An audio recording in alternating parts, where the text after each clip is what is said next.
We got some pretty exciting news from Honda. We do have a Honda Prelude that's in development right now. And the thing is, I hope this is true. I hope they're gonna put the manual transmission, the 6-speed in this, because it's coming with either a 6-speed or a CVT. The thing is, when you have a two-door sporty coupe like this, the last thing I would want to have in a car like this is a CVT gearbox. Well, that looks to be the case here. So what we're going to do is have a look at this design. I think the concept is very, very close to what the production model is going to look like because it looks production ready to me. There's really no crazy stuff, crazy wings or side mirrors or stuff like that that doesn't feel like it's not going to make it into production. So we're going to have a look at this from front, side, and rear. No interior here because we don't know. We don't have any photos or anything what the interior might look like. But before we do that, jump into Photoshop. Let's have a look at this article from carscoops.com. I'm going to link this down in the description. So 2026 Honda Prelude could combine manual gearbox with hybrid power in addition to a CVT. Now, the thing about CVTs, if you just have a Honda Accord or something, like a Honda CRV. Throw in a CVT in there. It's fine. You know, it's just a car that you're going to take from point A to point B. It's not supposed to be an enthusiast car. But if you are building any sort of enthusiast car that's supposed to be fun to drive, and specifically if you have a two-door small little coupe like this, CVT is the last thing that you want to put into this because it's going to completely ruin the driving experience. And that is why I really hope that they're going to put or offer it with the manual gearbox as well. So the two-door coupe is expected to share its underpinnings with the Honda Civic RS. In production form in the second half of 2025 is when we expect to see this. It will, of course, maintain its identity as a two-door coupe here. The sportiest variants of the Honda Civic lineup, aside from the Type R, is the new RS trim, which was recently introduced in Japan as part of a mild facelift. And this version features a 6-speed manual gearbox. And since this is supposed to be based on the Honda Civic, that is the reason why a lot of people think that it's actually going to have the 6-speed manual. It's ICE only, turbocharged 1.5 liter engine, along with a rev matching function and a sporty suspension setup for the Civic RS. And hopefully those features will transfer over to the Prelude. Alongside the conventional and often maligned CVT, the Prelude could offer a manual gearbox paired with Honda's e-hybrid system. So a hybrid with a manual transmission. I think that is pretty rare to hear about a powertrain like that. It's expected to combine a 2-liter 4-cylinder engine with 2 electric motors. The only other two-door coupe models on the compact segment today are the Toyota GR86 and the Subaru BRZ twins, both of which offer a manual option.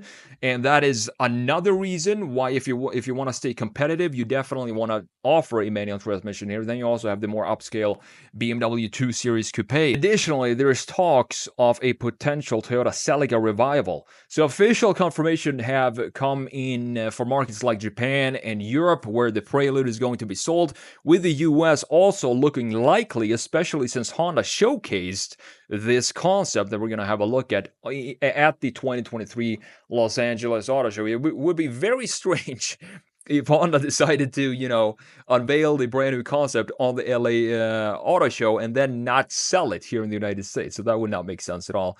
And here it is. I think it looks super clean. I love this little LED light that we have in the front grille. It looks very clean design and sporty. This is, in my opinion, better looking than the BRZ and the GR86. I think this has a much more upscale look to it. It looks like we have a big LED light bar in the front end as well. Not easy to find rear photos of the rear views of this car, but I managed to find a white one. So let's jump into Photoshop here.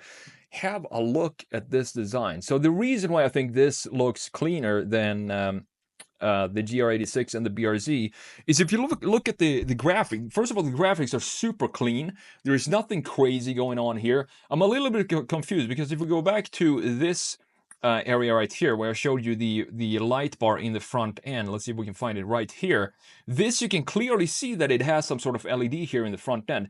But when you look at this one, this does not look to have, you know, the light bar in the front end. So I'm confused if that is just something that they put in here for the concept, or if the production version is actually going to have this light bar going here. But I do like how the nose sticks in to the front end here and into the headlight.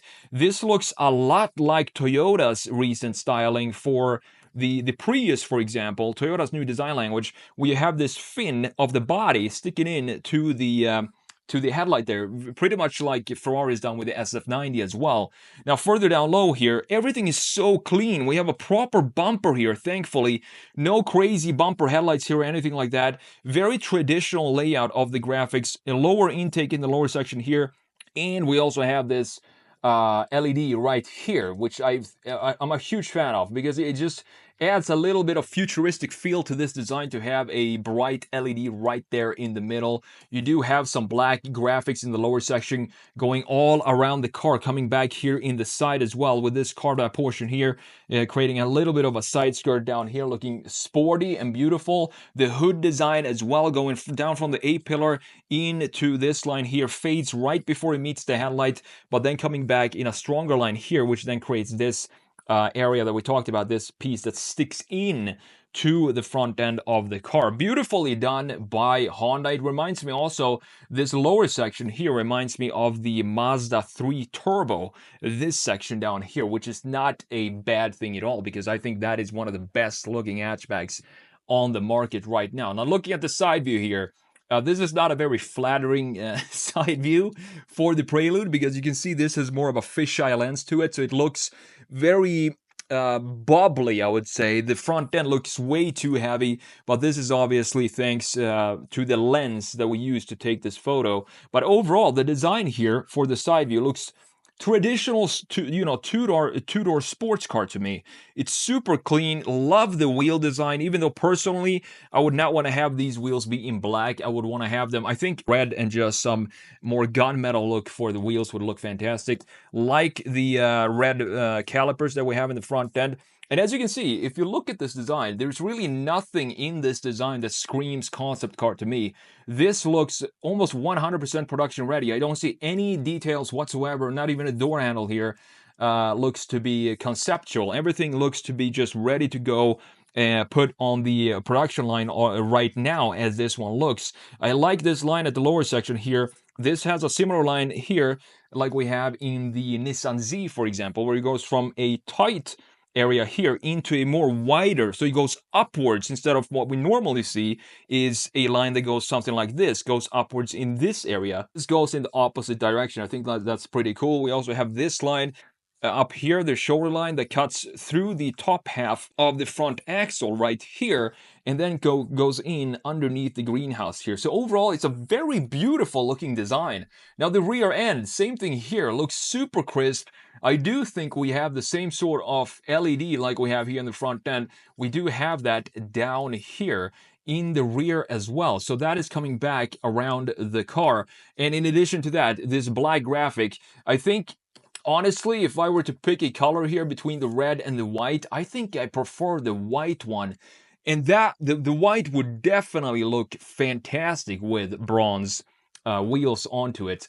Nice, beautiful chamfer down here, adding to this simplistic design that we have. And I'm glad to see that bumper designs are slowly maybe coming back, because it looks like we have sort of a proper bumper, being this big chamfer here. Not too aggressive of a diffuser down here at the bottom. It still looks very sporty, because all this black graphic that we have here sticks way higher up than it does in the front end, and that's exactly what we want, because now this is carving out a lot of volume down here in the lower section, making the rear end feel a lot more nimble.